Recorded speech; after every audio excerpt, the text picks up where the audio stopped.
Welcome to Democracy Now!, democracynow.org, The War and Peace Report. I'm Amy Goodman. More states have announced plans to relax public health measures as this winter's devastating Omicron wave of coronavirus infections continues to ebb unevenly across the United States. On Wednesday, Massachusetts Governor Charlie Baker said he'll lift a statewide mask mandate for K through 12 schools at the end of February. Democratic governors in Illinois and Rhode Island also announced they'll roll back mask mandates for indoor public gatherings. Here in New York, Governor Kathy Hochul said the lifting of an indoor mask or vaccine mandate today marks a new phase in this pandemic. Overall cases are down, positivity rates down, hospitalizations are down, cases per 100,000 are down, and new admissions are down. That is a beautiful picture. That may be one of my favorite slides. And vaccines and boosters are up in our hospital capacity. So, New Yorkers, this is what we've been waiting for. On Wednesday, the U.S. reported nearly 3,600 new deaths from COVID-19. Hospitalizations remain high, but have dropped below September's peak of infections from the Delta variant.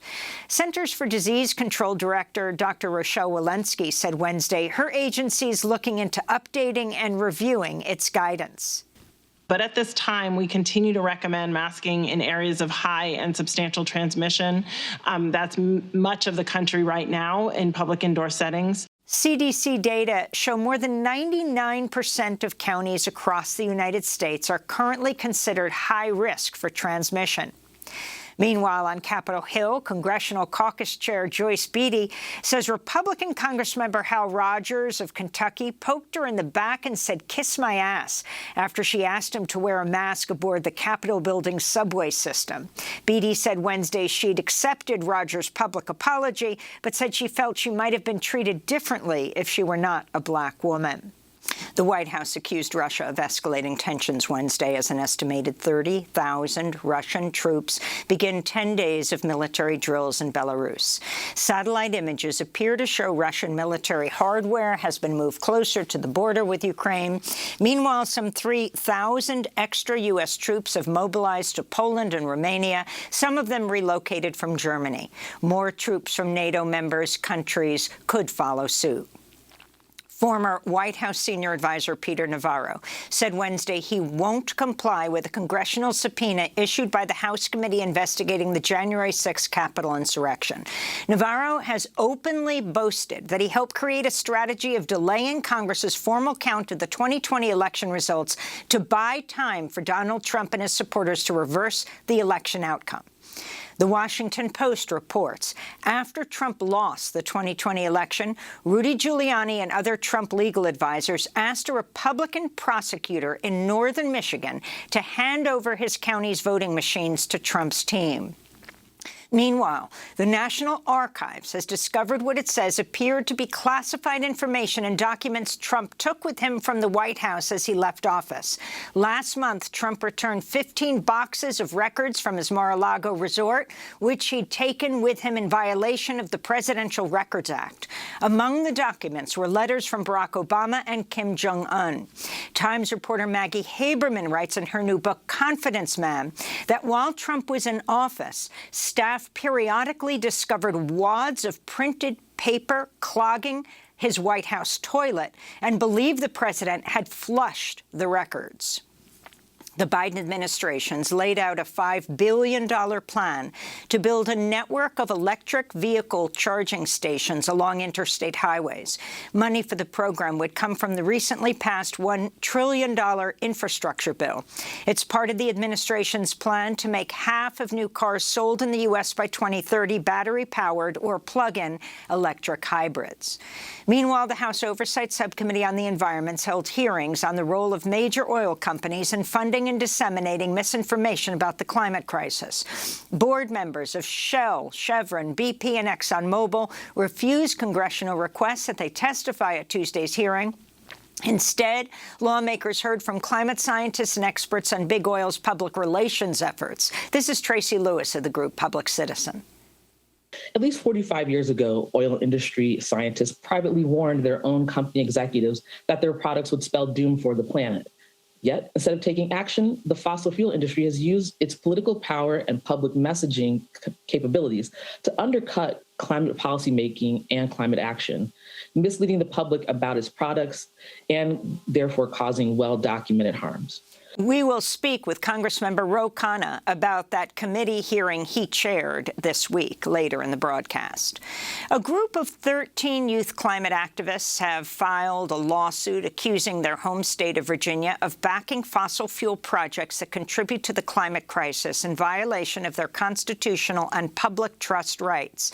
The plaintiffs are aged 10 to 19. They're represented by Our Children's Trust. In related news, another group of young activists announced their historic climate trial against the state of Montana will begin next February. Human rights experts told a Senate panel Wednesday Congress should take back authority for use of lethal force from the executive branch. The testimony came during the Senate Judiciary Committee's first hearing into the military's use of drones in nearly a decade. Citing the monitoring group Air Wars, committee chair Senator Dick Durbin noted as many as 30,000 civilians had been killed as a result of U.S. coalition airstrikes since that 2013 hearing. This is ACLU attorney Hina Shamsi testifying Wednesday.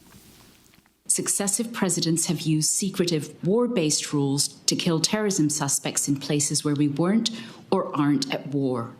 In doing so, they've crossed the lines between wartime and peacetime powers that are essential to the rule of law, to democratic accountability, and the right to life. Despite widespread credible accounts of horrifying civilian deaths, the executive branch kept expanding the program and the categories of groups and people who could be targeted. It used vague and ever-shifting secret legal justifications. If any other country had done this, we would call it unlawful extrajudicial killing. Yet it's a core component of what Americans now call our forever wars. The Senate committee hearing began when Dick Durbin played a clip of Democracy Now! Of a Yemeni victim of the U.S. drone strikes. In Mexico, 3 suspects were arrested over the shooting death of longtime Tijuana reporter Lourdes Maldonado Lopez. She was assassinated last month amidst a wave of journalist killings there. In 2019, Maldonado pleaded with Mexican President Andrés Manuel López Obrador for help at his daily press conference, telling him, "I fear for my life." California's suing Tesla, accusing the electric car maker of operating a racially segregated workplace at its factory in the San Francisco Bay Area. California's Department of Fair Employment and Housing received hundreds of complaints from black workers at Tesla's Fremont plant who say they were subjected to racial slurs and discriminated against in job assignments, discipline, pay, and promotion. Last year, a federal jury in California ordered Tesla to pay $137 million in damages to Owen Diaz, a black man who suffered racist abuse while working at Tesla as an elevator operator. In Tennessee, recently fired Starbucks workers are speaking out after they were sacked by the coffee chain for organizing a union drive at a Memphis store. The workers say they refuse to be silenced and are calling on Starbucks workers around the country to unionize more locations. In more labor news, our Amazon workers at the Bessemer, Alabama warehouse are voting to unionize for the second time in a mail-in election that began last Friday. The new vote comes after the National Labor Relations Board found Amazon unlawfully interfered with the first election last year. Meanwhile, a new report found Amazon was able to dodge over $5 billion in federal income taxes in 2021.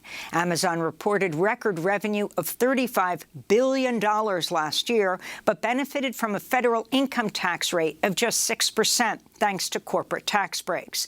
The report was issued by the Institute on Taxation and Economic Policy, which said, quote, Amazon's strategy for retail dominance rests on 2 tactics: avoiding taxes and using the savings to finance a slow strangulation of its retail competition. Unquote. And Senators Bernie Sanders and Amy Klobuchar have unveiled a bill that would slash prescription drug prices in half. They're calling on Democrats to debate and vote on the legislation. Sanders spoke from the Senate floor Wednesday. Let me tell you why we pay the highest prices in the world, why people in America die because they can't afford prescription drugs.